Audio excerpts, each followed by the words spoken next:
로마서 3장입니다. 로마서 3장 25절에서 26절.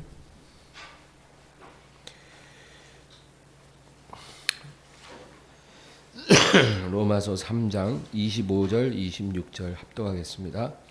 이 예수를 하나님이 그의 피로써 믿음으로 말미암는 화목 제물로 세우셨으니 이는 하나님께서 길이 참으시는 중에 전에 지은 죄를 간과하심으로 자기의 의로우심을 나타내려 하심이니 곧 이때에 자기의 의로우심을 나타내사 자기도 의로우시며 또한 예수 믿는 자를 의롭다 하려 하심이라. 아멘. 오늘날 기독교인들에게 아주 당면한 중요한 문제가 하나 있습니다. 그것은 우리가 하나님을 믿느냐 믿지 않느냐의 문제가 아니라 어떤 하나님을 믿느냐의 문제입니다. 하나님을 믿는데 그들이 믿는 하나님이 다 다르다는 거죠. 이게 오늘날 교회 안에 아주 큰 문제가 되었습니다. 우리나라는 잘 모르겠는데 지금 미국이나 유럽에는요, 자기가 기독교인이라고 대답하는 사람들 10명 중에 4명은요 하나님에 대해서 잘못된 그런 관념을 갖고 있다는 거예요. 그래서 그들은요 하나님이 아무 일도 하지 않는다고 믿습니다. 하나님이 계시지만 하나님은 아무 일도 하지 않는 하나님이다. 그래서 창조를 다 끝내시고 하나님은 세계를 방관하신다. 인생들이 알아서 살아가도록 그렇게 방관하시는 하나님. 역사를 주관하는 게 아니라 역사를 방관하는 하나님이라고 생각한다는 거예요. 그래서 이 세상은 동물의 세계든 인간의 세계든 약육강식의 법칙이 작동을 하고 있고 그리고 자연 법칙 안에서 움직여가고 있다는 거죠. 그러니까 이제 뉴에이지 사상도 약간 비슷해요. 아버지 하나님은 그냥 가만히 앉아 계시고 어머니 자연이 지구를 이끌어가고 있다는 거죠. 그래서 인간은 자기 스스로 자기의 운명을 책임져야 됩니다. 그래서 생존을 위해서 사투를 하는데 운이 좋으면 살아남고 운이 없으면 이제 도태되는 그렇게 우리는 살아간다는 거죠. 그래서 하나님이 우리의 인생에 개입하시지 않기 때문에 우리가 하나님 앞에 무엇을 기대해서는 안 된다는 거죠. 그래서 그들에게 있어서 하나님이란 어떤 인격적이신 하나님이 아니고 우주를 지탱하는 힘입니다. 하나님이 그런 존재인 거예요. 인격적인 하나님, 사랑과 정의의 하나님이 아니고 우주를 지탱하는 힘. 하나님을 그렇게 생각을 하고 선악을 심판하시는 하나님이 아니라 그냥 방관하시고 그래서 사람이 죽으면 어떤 천국이나 지옥으로 가는 게 아니라 다 동일하게 영혼들이 이제 가야 하는 곳으로 간다는 거죠. 그래서 어떤 심판은 있지 않다. 이렇게 믿는 기독교인들이 점점 많아지고 있다는 사실이에요. 그만큼 인류가 성경으로부터 점점 멀어지고 있는 거죠. 하나님은 자기를 인간들이 알게 하기 위해서 우리에게 성경이라는 계시를 주신 거예요. 우리가 하나님을 알려면 무엇보다도 성경을 연구해야 해요. 왜냐하면 그 안에 하나님이 우리에게 자신을 계시하는 것이 다 들어있기 때문에 성경을 알지 못하면 우리는 미혹될 수 있다는 거죠. 속이는 자가 와서 우리의 생각을 더럽혀서 하나님에 대해서 올바른 생각을 하지 못하게 하는 거예요. 그래서 오늘날 유신론자들, 또 자기가 기독교인이라고 말을 하면서도 교회에 나가지 않고 또 예배 드리지 않고 기도하지 않는 기독교인들이 너무나 많다는 거예요. 그들은 자기 인생이 하나님을 영화롭게 하기 위해 존재한다는 사실을 알지 못해요. 그리고 죄를 이기는 거룩한 삶에 대한 그런 필요성이 느껴지지 않는 겁니다. 내가 원하는 대로 살아도 하나님은 나에 대해서 뭐라고 하시지 않는다는 거죠. 여러분, 오늘날의 불신자들은요, 우리 믿는 사람들을 어떻게 볼까요? 그들은요, 우리가 어떤 교회에 나가는지 관심 없어요. 우리가 어느 교회를 가고 있는지 그런 건 그들의 관심사가 아니에요. 또 우리가 교회 가서 무슨 일을 하고 있는지 그들은 관심 없어요. 뭐 교회 가서 주방 봉사를 하든지 뭐 피아노 반주를 하든지 찬양 인도를 하든지 그런 거 그들은 관심 갖지 않습니다.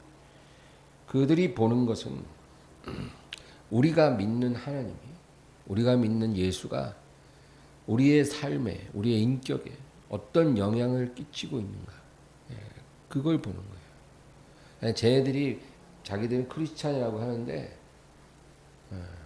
정말 저들이 믿는 그 하나님이 저들의 삶에 어느 정도 비중을 차지하고 있는가, 그거를 관찰하는 거예요. 그래서 여러분, 느부갓네살 왕이 사드락과 메삭과 아벳느고의 하나님을 찬양하리로다 그렇게 말을 해요. 왜 그랬겠어요? 그 교만한 왕이 사드락과 메삭과 아벳느고의 왕을 찬양한 이유는 그 세 사람은 종교인이 아니었다는 거예요. 왜냐하면 바벨론 제국의 모든 시민들은 다 자기의 신이 있어요. 그러나 그들은 왕의 명령 앞에서 다 굴복하고 자기가 믿는 신이 아닌 왕이 세운 그 신상 앞에 엎드려 절을 다 하는 거예요. 그러니까 왕이 볼 때 저들은 그냥 종교인일 뿐이에요. 어떤 신보다도 내가 더 위대하다라는 그 왕의 교만을 꺾지 못했어요. 그런데 이 세 사람은 그렇지 않은 거예요. 우리 하나님은 유일하신 하나님이기 때문에 우리는 하나님 외에 어떤 신에게도 경배를 드릴 수가 없습니다. 그러나 왕이시오. 왕이 우리를 풀무불에 던져 죽일 수는 있겠지만 우리는 왕의 신에게 절하지 않겠나이다. 그렇게 말을 하는 거예요. 그러니까 왕이 노발대발해서 풀무불을 7배나 뜨겁게 해서 던졌어요. 근데 기적이 일어나가지고 하나님이 그들을 불에서 건지시는 거예요. 그걸 보고 왕이 보좌에서 내려와 무릎을 꿇었어요. 그리고 사드락과 메삭과 아벳느고의 하나님을 찬양했지로다. 여러분, 하나님이 우리를 이 세상에 보내신 것은 그냥 교회와 세상에서 이원화돼서 살아가라는 말이 아니에요. 우리가 교회에 와서 하나님과 깊은 교제를 나누고 세상에 가서 우리가 거하는 그곳에서 우리가 섬기는 하나님의 영광을 나타내는 거예요. 그래서 우리가 종교인이 아니라 하나님의 사람이라는 것을 그들이 알도록 하는 거예요. 우리가 그렇게 살 때 하나님이 우리를 통해 영광을 받으시는 겁니다. 다리오 왕이 왜 다니엘의 하나님을 찬양했겠어요? 마찬가지. 다니엘은 자기가 죽을 걸 뻔히 알면서도 하루 3번 하나님 앞에 경배를 드렸다는 거죠. 그래서 왕도 다니엘을 어떻게 할 수가 없어요. 왜? 왕의 어인이 찍힌 조서가 반포되었는데도 다니엘이 그걸 어겼기 때문에 아무리 다니엘을 살려보려고 해도 왕도 마음대로 안 되는 거예요. 자기가 도장을 찍었거든요. 앞으로 한 달 안에 어떤 신에게든지 경배를 드리는 자는 사자굴에 집어넣기로 왕이 그렇게 결정을 했거든요. 그래서 다니엘이 사자굴에 던져졌어요. 그런데 아무 일도 안 일어난 거예요. 그러니까 다리오 왕이 다니엘이 하나님을 찬양했다. 그거죠. 그래서 우리가 성경을 통해서 하나님이 우리에게 어떤 신앙을 원하는지를 알아야 됩니다. 어떻게 살아야 하나님을 기쁘시게 하는 것이 되고 영화롭게 하는지 우리가 성경을 통해서 배우고 깨달아야 하는 것입니다. 어떤 사람이 뭐 나는 교회 장로, 나는 교회 권사다, 나는 교회 집사다 그렇게 자기 입으로 말을 해요. 예, 요즘은 뭐 다 그런 거를 부끄러워하지 않고 얘기하잖아요. 내가 어느 교회 권사입니다. 어느 교회 집사입니다. 근데 그렇게 말을 하는데 보면은 그 사람의 생각하는 게 믿지 않는 사람하고 다를 게 하나도 없는 똑같이 아주 세속적인 생각을 하고 있고 늘 머릿속에는 어떤 욕심이 가득하고 혈기가 가득하고 그리고 늘 거짓말 잘하고 그리고 자기한테 손해나는 일은 아주 약삭빠르게 싹 잔머리 써서 벗어나고 절대 손톱만큼도 손해 안 보고 이런 행동을 하는 거예요. 여러분 그러면은 그들이 우리가 만약에 그렇게 행동을 하면 어떻게 보겠어요? 우리를 무시하죠. 아 저거 가짜야. 네. 가짜라는 거예요. 그리고 우리만 무시하는 게 아니라 우리가 믿는 하나님도 멸시해요. 그게 문제예요. 우리만 욕먹으면 되는데 우리가 믿는 하나님도 욕을 먹어요. 그래서 우리에게 말해요. 야 내가 있잖아. 너를 오랫동안 봐왔는데 내가 얻은 결론은 네가 믿는 하나님은 안 믿어도 되겠다라는 생각이야. 여러분 그렇게 말을 할 수도 있는 거예요. 내가 너를 보니까 네가 믿는 하나님은 안 믿어도 될 것 같아. 이게 얼마나 여러분 비참한 일이에요. 오히려 반대로 말해야죠. 내가 있잖아. 내가 너를 봐왔는데 너를 보면서 정말 하나님이 계신 것 같아. 나도 너처럼 교회 한번 가고 싶은 생각이 들더라. 희한하지. 여러분 이런 소리를 해야 되는 거예요. 근데 그렇게 우리가 그런 소리를 듣는 사람보다 반대로 널 보니까 하나님 안 믿어도 될 것 같아. 이런 경우가 너무 많다는 겁니다. 오늘날. 우리 로마서 2장 한 장만 앞으로 가서 2장 24절 다 같이 읽겠습니다. 기록된 바와 같이 하나님의 이름이 너희 때문에 이방인 중에서 모독을 받는도다. 이게 사실 초대교회나 지금이나 다 똑같았어요. 초대교회라고 다를 거 없어요. 이게 죄인들 모인 곳은 예나 지금이나 본질이 똑같아요. 그러니까 너무 우리가 기죽을 거 없어요. 바울 사도, 요한 사도, 베드로 사도 살아서 사역할 때나 지금이나 별반 차이가 없었어요. 그러므로 오늘 우리가 하나님을 믿냐 안 믿냐의 문제가 아니라 우리가 어떤 하나님을 믿을 것인가 여기에 대해서 깊이 생각해야 돼요. 우리는 하나님을 온전하게 믿어야 돼요. 우리가 믿는 하나님을 우리가 전하게 돼 있거든요. 사람은 자기가 믿는 하나님을 전하는 거예요. 그래서 우리가 하나님을 잘못 알면 우린 잘못된 하나님을 전하는 사람이 될 수밖에 없어요. 그래서 전도도 좋지만 내가 하나님을 바로 알고 바로 믿는 게 제일 중요한 거예요. 그러면 나를 통해 증거되는 하나님도 온전하게 되는 것입니다.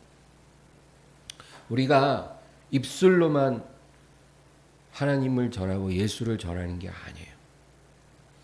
우리의 삶도 예수를 증거합니다. 우리의 입술로도 증거하고 우리의 삶으로도 증거하는 거예요.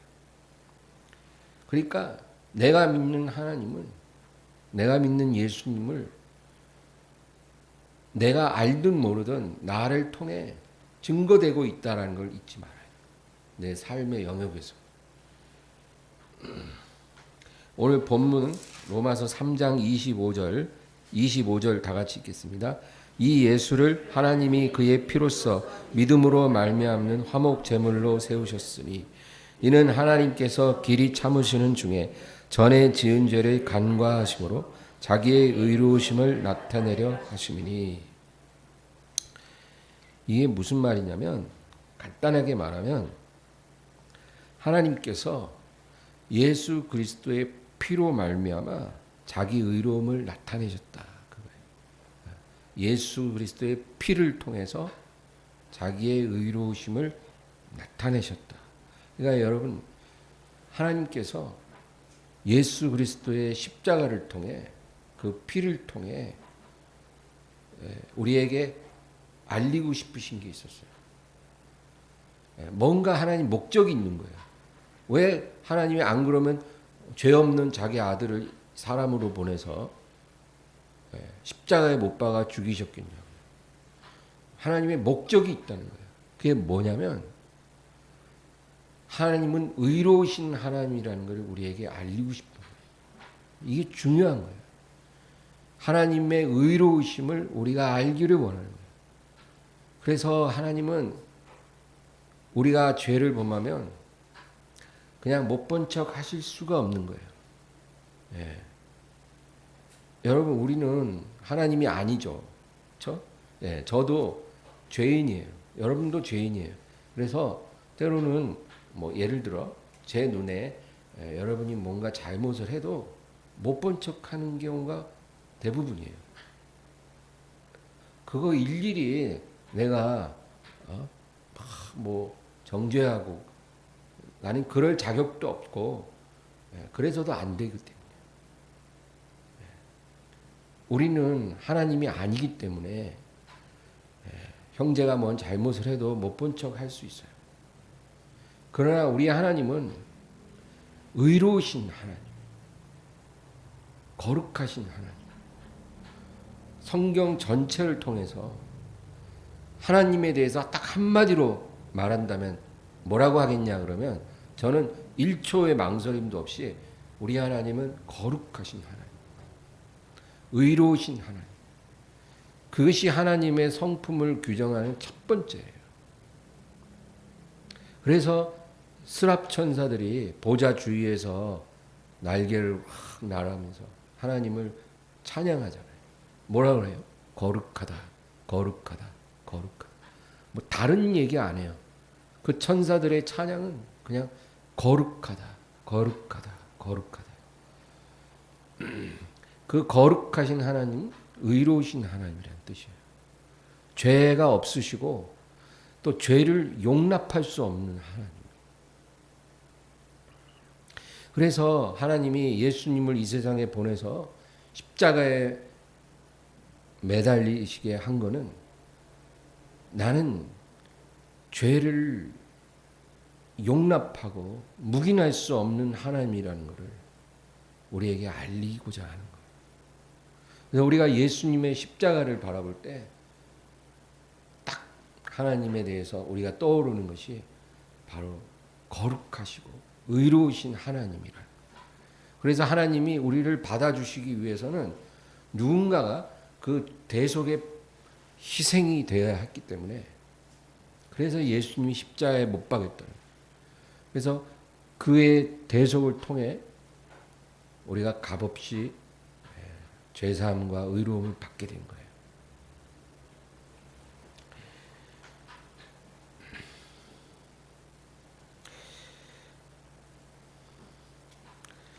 (26절) 다 같이 읽겠습니다.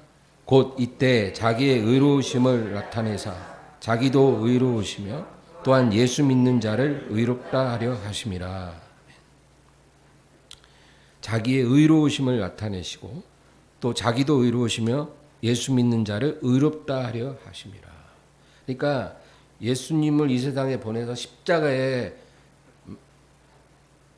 못 박게 하신 이유는 두 가지인데, 첫째는 자기의 의로우심을 나타내시는 거예요.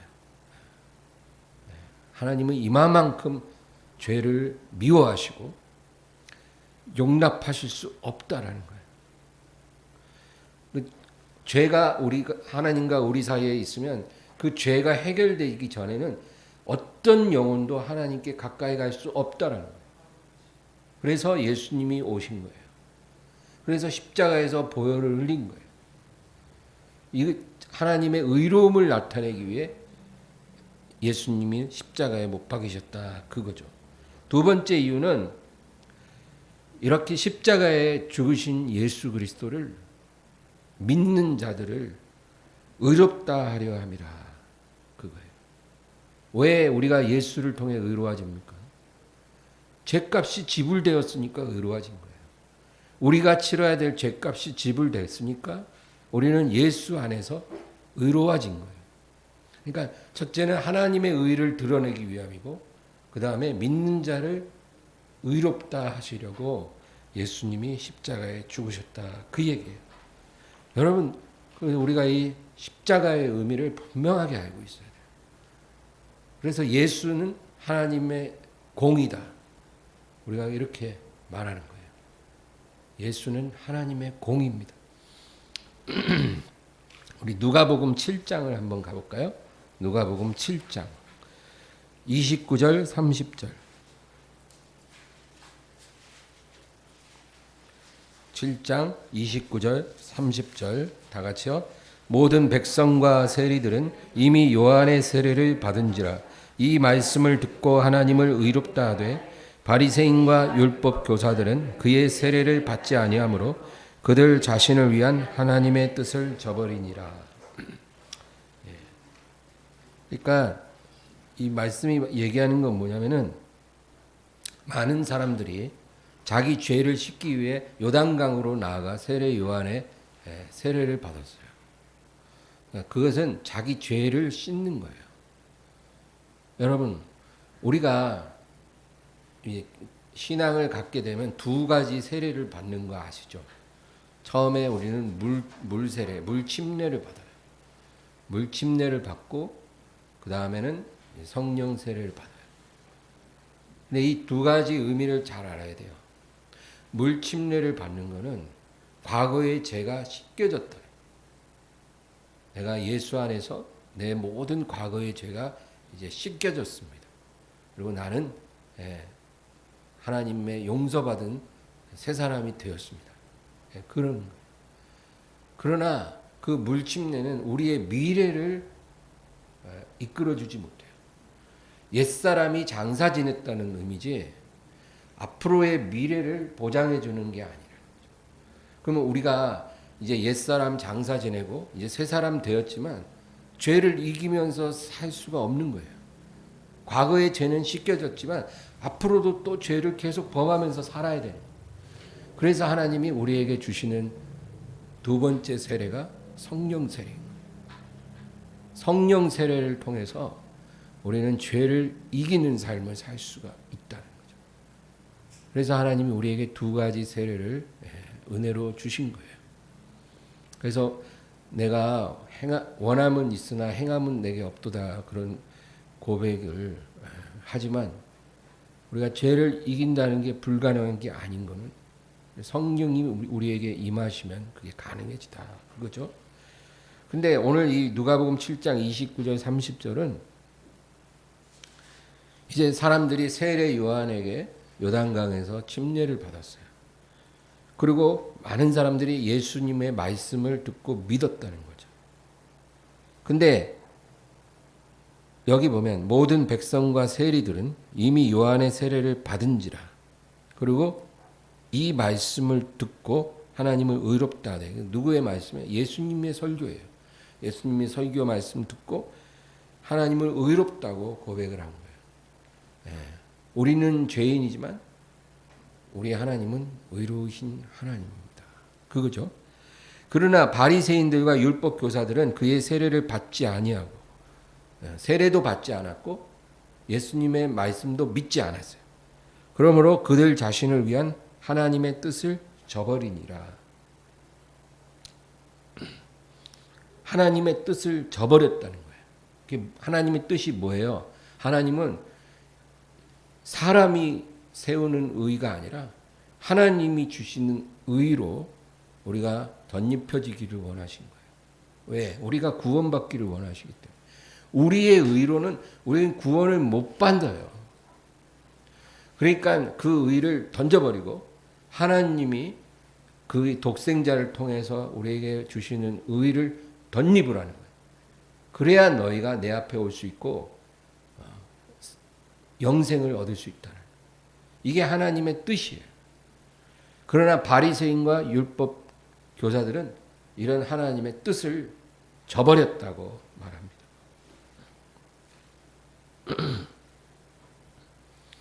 우리가 하나님의 의를 받기 위해서는 자기 의를 버려야 돼요. 그리고 자기 죄인됨을 인정해야 해요.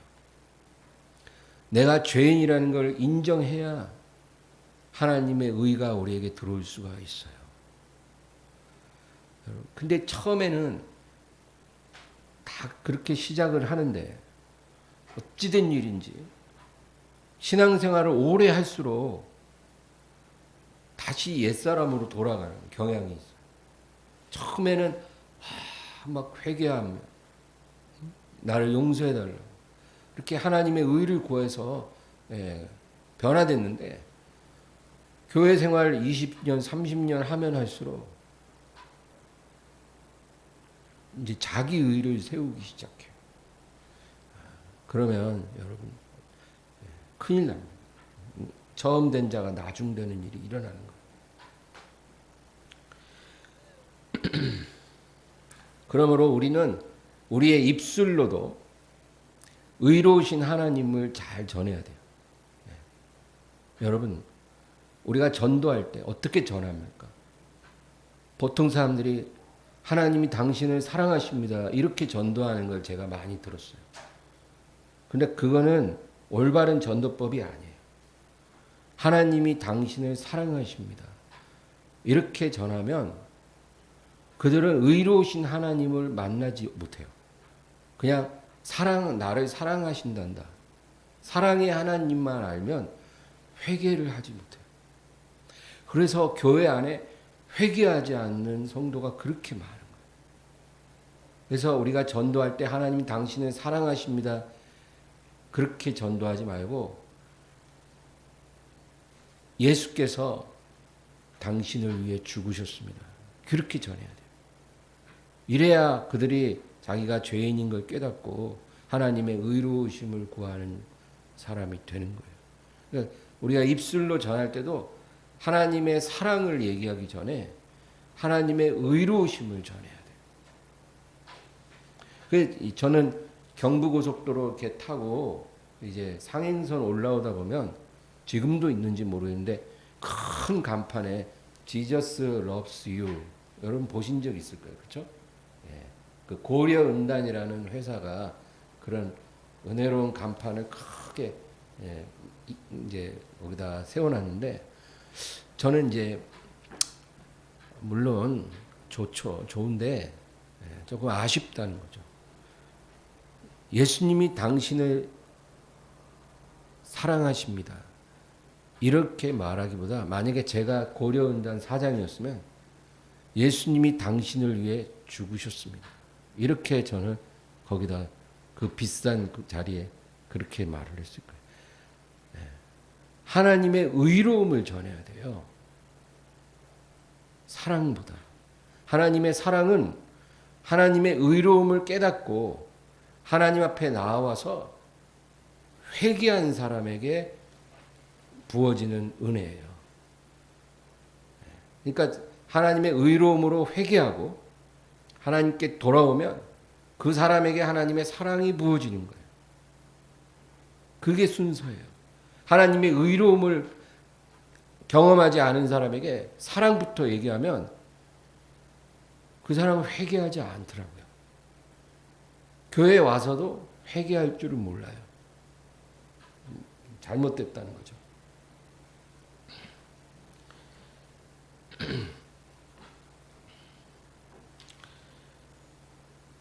그리고 우리 삶으로도 우리는 하나님의 의로우심을 나타내야 합니다.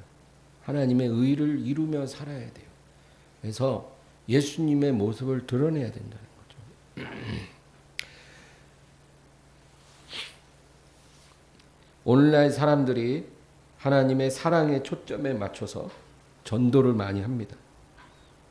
그래서 뭐라 그러냐면 하나님은 당신을 무조건적으로 사랑하고 계십니다. 그렇기 때문에 당신이 지금 하나님께 돌아오면 하나님 당신을 품어주실 것이고 그리고 당신에게 은혜와 복을 주실 것입니다. 이렇게 얘기를 해요. 그러니까 교회 오는 게 쉬워지는 거예요. 그리고 그 사람들에게 죄를 회개하라는 말을 하기를 굉장히 어려워해요. 그러니까 회개함이 없이 교회에 와서 그냥 편안하게 왔다 갔다 하는 사람들이 많아지기 시작했어요. 미국에 동성애자 부부가 있었어요. 미국에는 게이 부부가 많아요. 그래서 남자와 남자가 결혼을 한다는 거예요. 그래서 이 게이 부부가 목사님에게 가서 주례를 부탁했다는 거예요. 우리 결혼식 주례를 해 주십시오. 그리고 우리 부부, 우리 가정을 축복해 주십시오. 당연히 목사님이 거절했다는 거예요. 그러니까 이 부부가 그 목사님에게 항의를 했어요. 목사님은 우리의 부탁을 거절하면 안 됩니다. 우리를 축복해 주셔야 합니다. 왜냐하면 목사님이 우리를 거절하는 것은 사랑의 하나님의 성품에 위배되기 때문입니다. 그렇게 말을 했다는 거예요. 여러분 이게 맞는 말 같으세요? 그들의 논리는 사랑의 하나님은 어떤 사람이든지 차별 없이 사랑하시는 하나님이라는 거예요.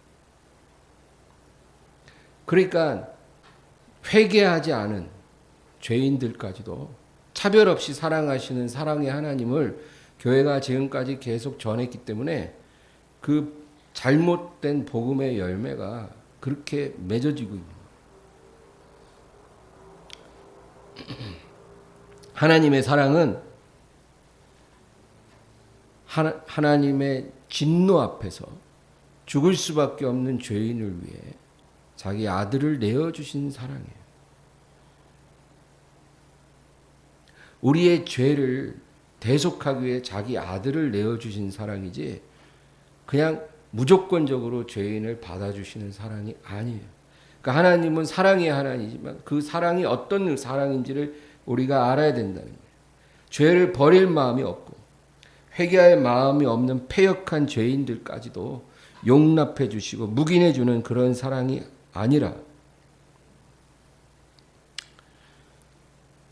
죄를 위해 자기 아들까지도 희생시켜야만 하는 그런 하나님의 사랑이라는 거죠. 여러분 성경을 다시 읽어보셔요. 우리가 그런 관점에서 성경을 다시 읽어보면 하나님이 죄를 얼마나 싫어하는지 우리가 정말 다시 느낄 거예요. 우리는 하나님을 다시 만나야 돼요. 하나님의 마음을 알고 온전한 하나님을 우리가 깨달아야 우리의 믿음도 온전해지는 거거든요. 하나님이 죄를 엄청나게 미워하는데 우리는 죄를 그렇게 미워하지 않아. 그러면 어떻게 우리의 신앙이 바르게 서겠냐고요. 동상이몽인데 우리의 신앙이 온전해질 수가 없죠. 우리는 어쩌면 정말 하나님의 마음도 모르고 내 기준으로 그렇게 신앙생활을 해왔을 수도 있어요. 그러나 하나님이 우리를 기뻐해서 이제까지 우리를 기다려준 게 아니고 우리를 참아주신 거예요. 우리가 온전하게 될 때까지 우리를 기다려주신 거예요. 그것도 하나님 사랑이죠. 회개할 때까지, 돌이킬 때까지, 깨달을 때까지 기다려주고 그리고 우리가 회개하고 온전하게 돌아오면 하나님은 우리를 품어주십니다.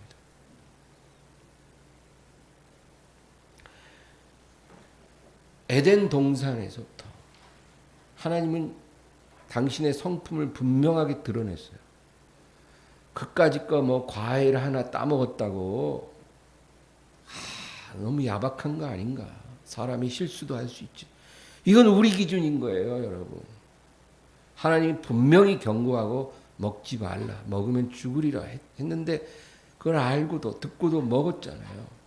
그래서 어떻게 됐어요? 그 죄의 결과로 에덴을 잃어버리고 그리고 저주가 들어오고 사망이 왕노릇하게 된 거예요. 그러니까 우리 인류의 조상이 단 한 번의 실수를 했지만 그것의 결과는 아주 쓰디 썼어요. 그것이 바로 죄를 미워하시는 하나님의 모습이에요. 에덴부터 갈보리 언덕까지 하나님의 역사는 동일해요. 죄를 너무나 미워하시고 싫어하세요. 우리를 아무리 사랑해도 죄가 해결되기 전에는 우리를 사랑하실 수 없는, 우리를 구원하실 수 없는 하나님. 그래서 하나님의 방식으로 그 문제를 해결하려고 결심하시고 독생자가 이 세상에 오신 거예요. 그러니까 성경은 시작부터 끝까지 죄를 미워하시는 하나님, 의로우신 하나님에 대해서 우리에게 말씀하고 있다라는 거예요.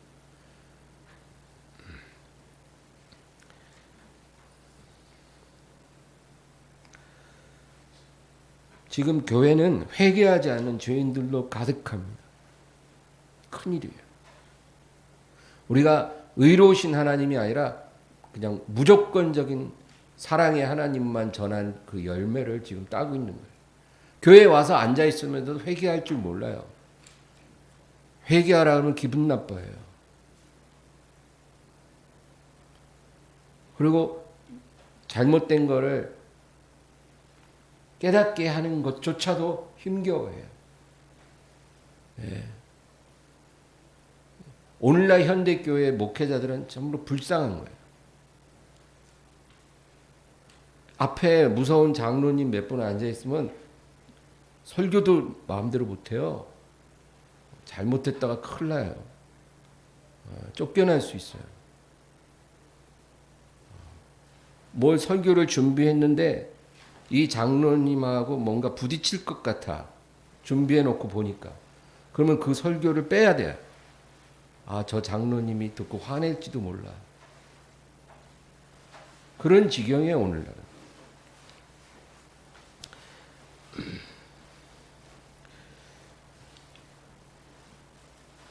이러한 의로우신 하나님에 대해서 우리는 응답해야 합니다. 우리는 어떻게 응답해야 될까요?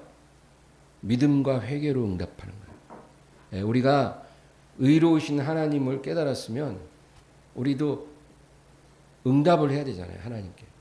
믿음과 회개로 응답하는 거예요. 이 두 가지는 동전의 양면이고 같은 거예요. 여러분, 우리가 하나님을 믿는다, 또 회개한다라고 하는 것을 어떤 한 순간 일어난 사건이라고 생각하면 안 돼요. 우리가 그냥 입술로 순간 내 죄를 용서해 주세요, 이렇게 고백했다고 해서 이제 회개가 다 됐다라는 게 아닌 거예요. 우리의 믿음과 회개는 일평생 진행되어지는 과정이라는 거예요. 그래서 우리는 매일매일 구원의 이름, 예수님의 이름을 불러야 돼요. 매일매일 불러야 돼요. 그냥 어제 부르고 오늘 안 부르고 그렇게 살면 안 되는 거예요. 매일매일 우리는 주의 이름을 부르는 거예요. 어떻게 불러요? 기도로 부르는 거예요. 또 찬송하며 부르는 거예요. 예수 이름을 우리는 계속 불러야 해요. 그것이 우리가 해야 될 일이고, 두 번째는 매일매일 회개의 열매를 가지고 하나님 앞에 나아가야 한다는 거예요. 회개의 열매라고 그랬어요. 여러분, 우리가 회개했는지를 하나님이 어떻게 아시는 줄 아세요? 우리가 회개의 열매를 가지고 나갈 때 알아주세요. 그걸 회개의 증거라고 하는 거예요. 그래서 세례 요한이 자기에게 나오는 사람들한테 뭐라 그래요? 회개에 합당한 열매 맺지 않는 나무마다 찍혀 불에 던져지리라.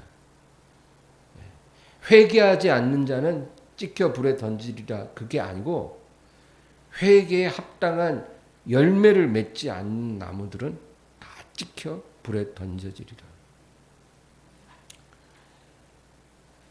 회개의 열매가 없으면 우리의 회개는 우리를 구원하지 못한다는 거예요. 이 얼마나 중요한 진리입니까? 그냥 입술로만 이렇게 습관적으로 회개하면서 그냥 죄를 아주 쉽게 짓고 그냥 세상과 한쪽 다리는 세상에다 딱 걸쳐놓고 그렇게 살아가는 사람은 그 입술의 회개가 그 영혼을 건지지 못해요. 열매 없는 회개는 우리를 구원하지 못한다는 거예요. 누가복음 3장 한번 가보겠습니다. 누가복음 3장 7절에서 14절 7절에서 14절 다 같이요. 요한이 세례 받으러 나오는 무리에게 이르되 독사의 자식들아 누가 너희에게 일러 장차올 진노를 피하라 하더냐. 그러므로 회개에 합당한 열매를 맺고 속으로 아브라함이 우리 조상이라 말하지 말라. 내가 너희에게 이르노니 하나님이 능히 이 돌들로도 아브라함의 자손이 되게 하시리라. 이미 도끼가 나무 뿌리에 놓였으니 좋은 열매 맺지 아니하는 나무마다 찍혀 불에 던져지리라. 무리가 물어 이르되 그러면 우리가 무엇을 하리까?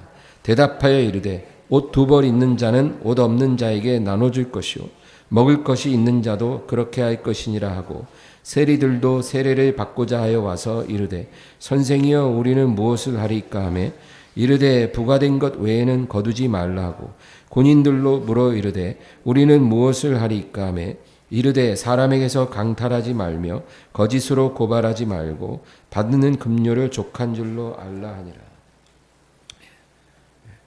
회개에 합당한 열매를 맺지 않은 나무마다 찍혀 불에 던져지리라. 그러고 나서 이제 사람들이 그러면 우리가 어떻게 해야 합니까? 좀 구체적으로 좀 디테일하게 좀 가르쳐 주세요. 어떻게 해야 우리가 회개의 열매를 맺을 수가 있겠습니까? 그러니까 세례 요한이 아주 디테일하게 얘기를 해주는 거예요. 옷 두 벌 있는 자는 옷 없는 자에게 한 벌 나눠주라는 거예요. 돈 있는 자도 음식 먹을 것 있는 자도 그렇게 나눠주라는 거예요. 또 세리들은 정한 세 외에는 징수하지 말라는 거예요. 자기 이익을 크게 하려고 사람들에게 과중하게 징수를 하든 그런 짓을 하지 마라. 군인들은 사람을 학대하지 말고 권력을 휘두르지 말고 받는 급료를 족한 줄로 알라. 뇌물을 받지 말라 그 얘기예요. 세례 요한이 이렇게 구체적으로 얘기하는 것은 이게 바로 너희가 너희 구원을 위해 하나님 앞에 맺어야 될 회개의 열매고 회개의 증거라는 거예요. 그러니까 우리가 예수님을 믿었으면 우리 입술로 그 이름을 불렀으면 거기서 끝나는 게 아니라 우리 삶에서 회개의 증거를 나타내야 돼요. 우리 각자가 하나님 앞에 나타낼 게 다 다를 수 있어요. 회개의 증거가 필요하다는 거예요. 그럴 때 우리의 회개를 하나님이 인정해 주고 우리의 믿음을 인정해 주신다는 거예요. 그러면 하나님이 우리에게 약속한 성령을 부어주시는 거예요. 할렐루야. 예. 회개의 증거가 없으니까 성령을 부어주시지 않는 거예요. 너는 입술로는 믿는다고 말을 하지만 또 회개한다고 말하지만 너에게서 보여지는 회개의 증거가 무엇이냐? 내가 너에게서 회개의 증거를 보지 못했다. 그러니까 하나님이 회개한 자, 믿음을 가진 자에게 약속한 성령을 부어주실 수가 없는 거예요. 예수님이 삭개오가 있는 아래를 지나가시는데 뽕나무 올라간 삭개오 내려오라. 내가 오늘 밤 너희 집에 유하여 하리라. 그러니까 삭개오가 내려와서 뭐라 그래요? 주여, 내가 내 재산의 절반을 가난한 자들에게 나눠주겠나이다. 그리고 누구의 재물을 토색한 것이 있으면 4배로 갚겠나이다. 아니 뭐 갑자기 뜬금없이 삭개오가 그렇게 말하는 거예요. 오늘 내가 너희 집에서 하룻밤 묵어야 되겠다 그런 말만 했는데 나무에서 내려와서는 그렇게 말을 하는 거예요. 그러니까 예수님이 뭐라 그래요? 오늘 이 구원이 이 집에 이르렀다는 거예요. 오늘 구원이 이 집에 이르렀다. 삭개오는 주여 나는 죄인이로소이다. 나를 용서하소서. 이렇게 회개한 적이 없어요. 용서해달라고 하지도 않았어요. 근데 예수님 앞에 나와서 회개의 증거부터 보여준 거예요. 내 재산의 절반을 가난한 자들에게 나눠줄 것이고 토색한 것은 4배로 갚겠나이다. 오늘 구원이 이 집에 임하였다. 여러분, 이게 하나님이 우리를 판단하시는 기준이라는 거예요. 고백도 중요하지만 회개의 증거가 반드시 매일매일 우리의 삶에 나타날 때 하나님이 우리의 믿음을 인정하시고 우리의 저주를 거두시고 우리의 가정을 고치시고 우리의 모든 소원을 응답하시는 거예요. 회개의 증거가 필요한 거예요. 행위로 구원받아야 된다는 얘기가 아니에요. 우리는 믿음으로 구원받고 회개함으로 구원받지만 그것에 입술로 끝나는 게 아니라 증거가 하나님 앞에 드려질 때 하나님이 우리를 인정하시고 우리에게 약속하신 축복을 내려주신다, 그 얘기예요. 삭개오는 그런 회개의 증거를 보임으로 구원을 받았지만 부자 청년은 주님이 회개의 증거를 달라고 했는데 드리지 못했어요. 너의 재산을 다 팔아 나눠주고 나에 따르라. 그게 뭐냐면 회개의 증거를 확실하게 보이고 나를 따르라, 그거예요. 근데 보여드릴 수가 없었어요, 이 청년. 그러니까 예수님 뭐라 그래요? 내가 진실로 너에게 이르노니 부자가 천국에 들어가는 것은 낙타가 바늘기로 들어가는 것만큼이나 어려우니라. 그러니까 이 청년은 구원받지 못했다, 그 얘기예요. 오늘날 이 회개의 증거 없이 말로만 회개하는 신자들이 얼마나 많은가요? 여러분, 우리는 날마다 이 증거를 하나님 앞에 가지고 나아가야 해요. 그러면 하나님이 성령을 아낌없이 부어주실 겁니다. 하나님의 성령이 부어진다는 것은 하나님의 사랑이 부어진다는 거예요. 우리 하나님은 사랑의 하나님이라고 그랬죠. 우리가 의로우신 하나님을 인정하고 그 앞에 회개하고 회개의 증거를 가지고 나가면 그때 하나님이 사랑을 우리에게 부어주십니다. 그럼 우리가 깨닫는 거예요. 하나님이 얼마나 오랜 시간 나를 기다려 주셨는지, 하나님이 얼마나 나를 사랑하시는지 우리가 성령이 부어지면 깨닫게 되고, 그리고 하나님 없이 내가 이제까지 너무나 오랜 시간을 살아왔다는 것을 우리가 슬퍼하게 되고, 그래서 더욱 자원하는 기쁨으로 하나님을 섬길 수 있게 되는 거예요. 그래서 여러분, 이렇게 하나님의 사랑이 부어진 사람은 이제 더 이상 하나님을 섬기는 이유가 자기 축복이 되지 않아요. 내가 축복받고 싶어서 하나님을 섬기는 사람은 그거는 온전하지 않은 거예요. 사랑이 부어지면 축복과 상관없이 하나님의 사랑 때문에 기쁨으로 자원해서 하나님을 섬기게 되는 거죠.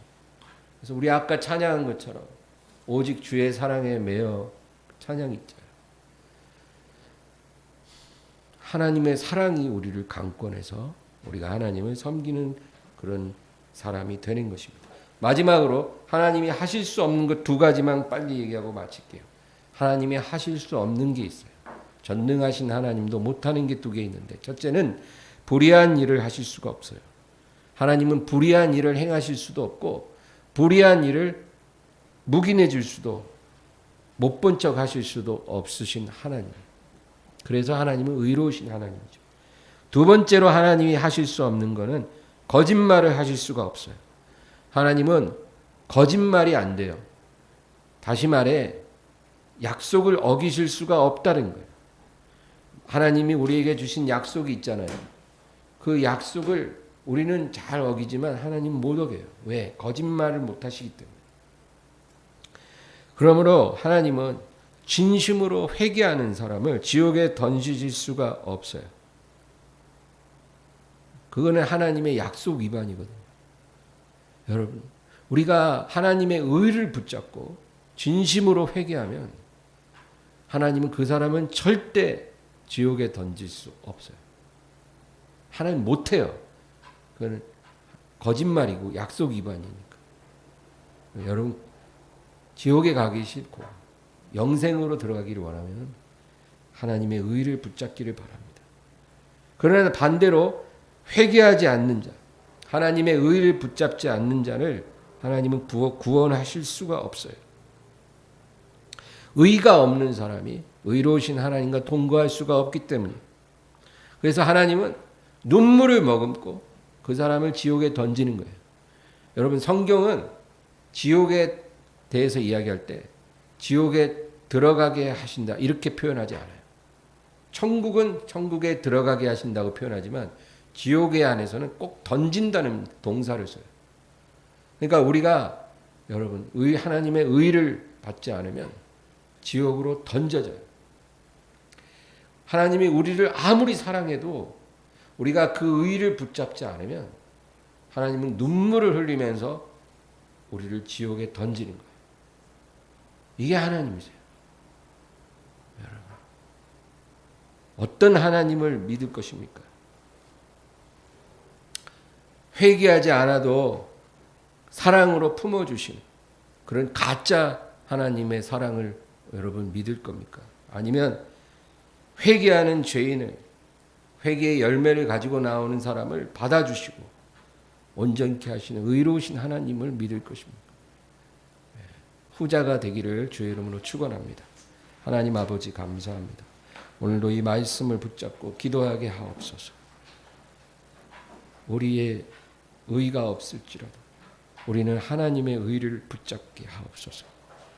우리가 예수 그리스도가 하나님의 의되심을 믿고 그 이름을 부르게 하옵소서. 그 이름을 의지하게 하여 주시옵소서. 예수님으로 말미암아 내가 영생에 들어갔음을 깨닫게 하옵소서. 그리고 날마다 회개의 증거를 가지고 하나님께 나아가게 하여 주시옵소서. 회개의 열매를 가지고 주님 앞에 서게 하여 주시옵소서. 그러면 우리의 믿음과 회개를 주님이 인정해 주시고 우리를 영원한 생명으로 넉넉히 이끌어 주실 뿐 아니라 또 날마다 우리에게 하나님의 사랑을 부어 주셔서 그 사랑이 우리를 강권하여 우리의 삶이 아름답게 이루어지게 될 줄로 믿습니다. 감사하고 예수님의 이름으로 기도합니다.